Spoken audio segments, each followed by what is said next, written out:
All right, so looking at the concept of second derivatives.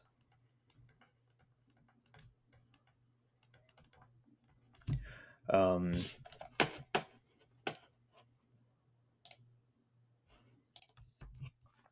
so we know that the first derivative, let's look back at that, right? So the first derivative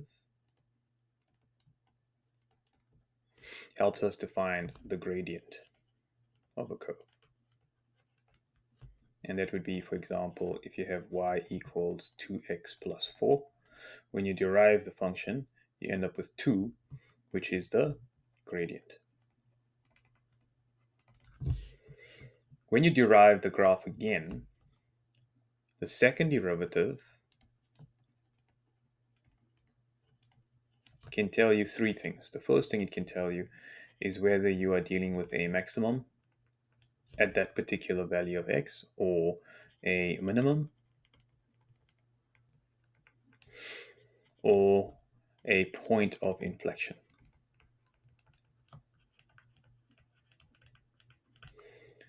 The second the second derivative means that if you have a maximum, you are concave down at some point in your graph, and you are at the point where you've reached a stationary point. So the x value underneath there, so whatever the x value is, will be representing a maximum value. Or it could be concave up, and that's when you have a minimum value. Or it can be the point at which your graph now turns from almost being a maximum to actually being a minimum, and it changes direction, increasing at a decreasing rate and then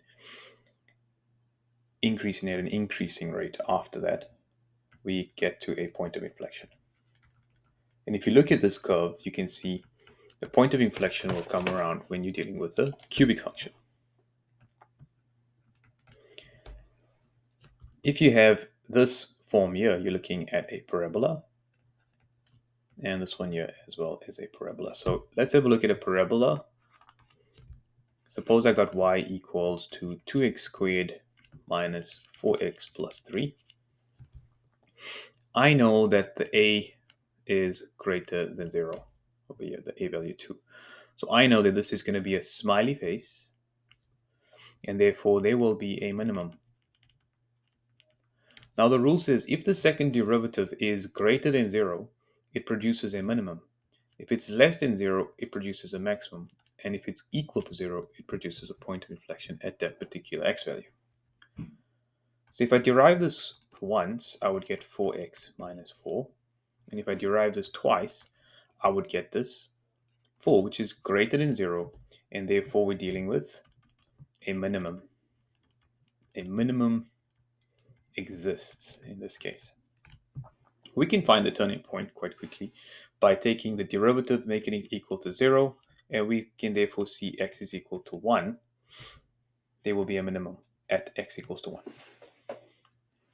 So without actually drawing the function and just deriving it twice, we can extract information about the graph.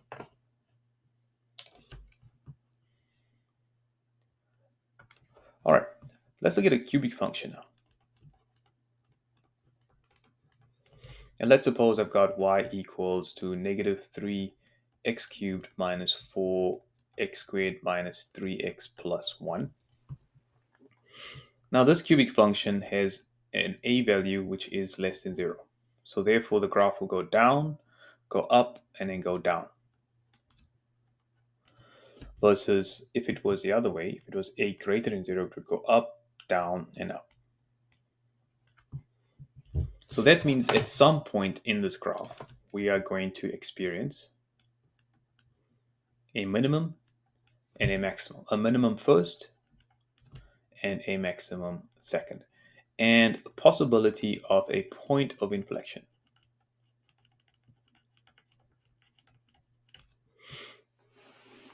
Now, if I derive this graph once, it will give me the stationary points. What's the stationary point? So first derivative.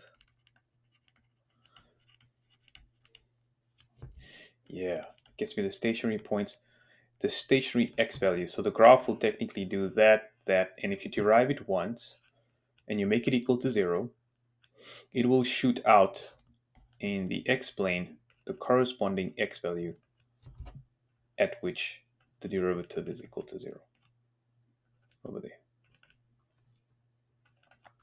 Okay. The second derivative will tell you whether that is a maximum or a minimum. Now, this is a really random graph. So if I derive this first, it's going to end up negative 9x squared minus 8x.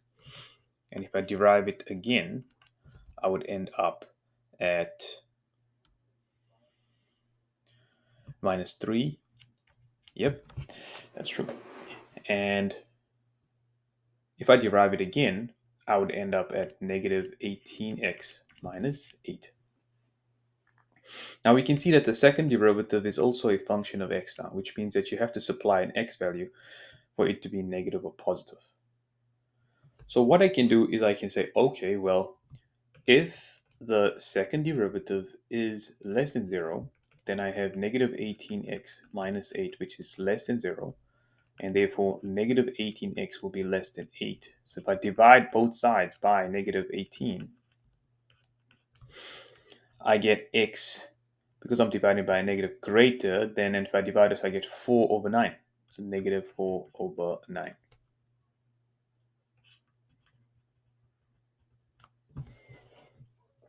Yeah. And if I make it equal to 0, I'll just get x equals to negative 4 over 9. And if I get the second derivative is greater than 0, x would then simply go the other way, less than negative 4 over 9. So 4 over 9 seems to be the special value at which this is sort of happening. And we know that x is going to be some value which will lie on the other side. Now, suppose I want to find the values at which this graph would have a maximum, the x value, and the minimum, which means I would have to solve for x of 0 equals negative 9x squared minus 8x minus 3. So I would end up with a equals to negative 9, b equals to negative 8, c equals to negative 3. So minus b plus minus the square root of b squared minus 4 is c. So negative 8 squared minus 4 times negative 9 times negative 3, all divided by 2 times negative 9, would take on the value of x. All right. Or I could just put it in a graphics calculator and get the solution. So if I put it in here, I'm going to go 8 plus the square root of negative 8 squared minus 4 times 9 is 36 times 3. It's not going to be any values, actually. And we get math error. So what does this mean? We're saying that there is no actual values for which the gradient will be 0. Right, so the gradient will not be 0. Let's see what this would be, though. So there's no x values, which means that this curve does not reach a maximum minimum, which means I'm actually going to take the curve that does that. I'm going to tuck that in, I'm going to tuck that down, and I'm going to make it look like this. And that means that this function has no maximum, has no minimum, all right? But there is a number which is negative 4 over 9, at which there would be some kind of change or point of inflection that would exist. All right, so if I can see the function, that's actually how it looks. And so let's put x equals to minus 4 over 9. That's the exact point at which the graph is changing its concavity.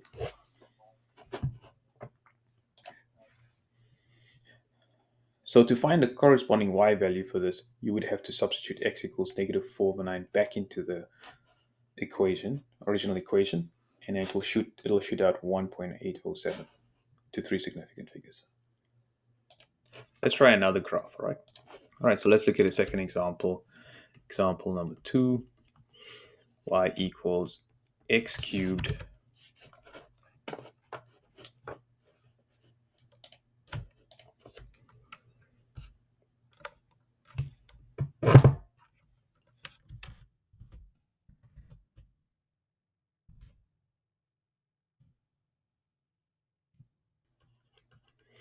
All right, so question one, the first thing I want to do, let's say I want to find the coordinates of the stationary points.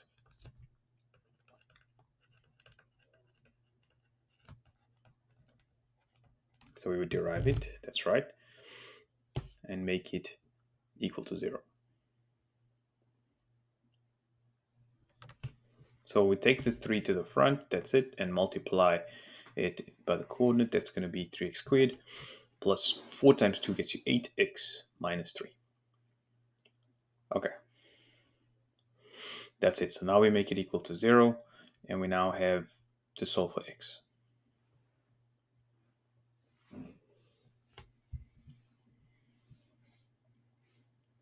So we solve for x. Now we're going to substitute each of these values in. We got a here, b here, c here. We substitute b into the formula, minus 4ac, and we put that all over 2a.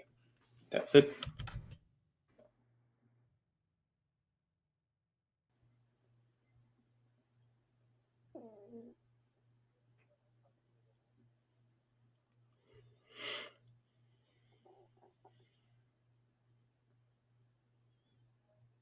That gets me to negative 8 plus minus the square root of 64. 12 times 3 is 36. 64 plus 36 is 100. Yeah, that looks good.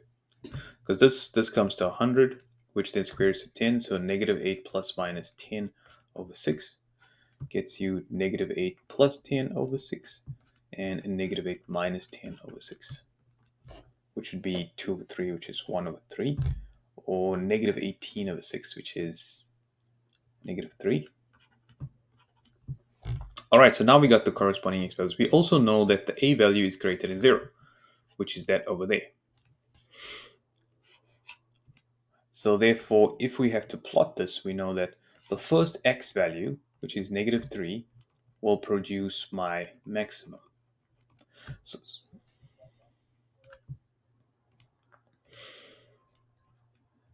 so we could put that back if we want to find the coordinates. Yep, we do. So we now would replace each of these x values with 1 over 3 and negative 3, substituting it in from there. We can just calculate it. So putting it in the calculator, replacing x now in there. So we can call it f of 1 over 3. All right, let's say this was given as f of x. Would give you that, and f of negative 3, given that this is equal to f of x.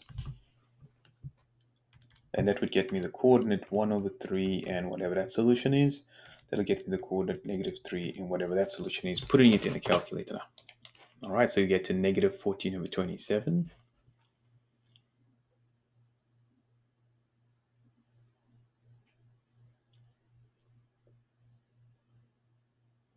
And once we put negative 3 in there,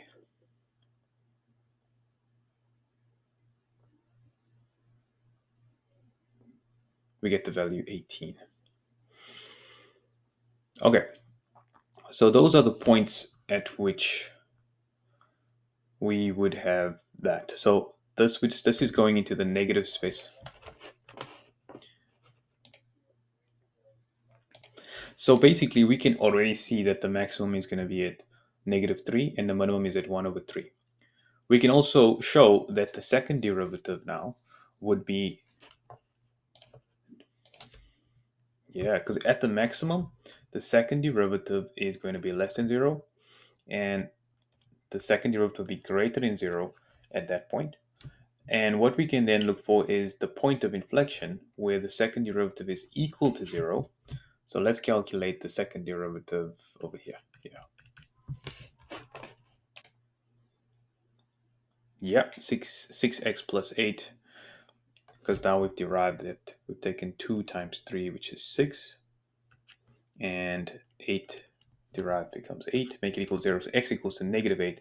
So that means negative 8 over 6, which is negative 4 over 3, negative 1/3, which means that the x value at which you would get to that over there would be negative 1.333 recurring. Okay. So yeah, so this question here would be find the coordinates, let's say, of the point of inflection. Coordinates of the point of inflection. So now you would substitute that back into your original equation. And you would get to put it in the calculator.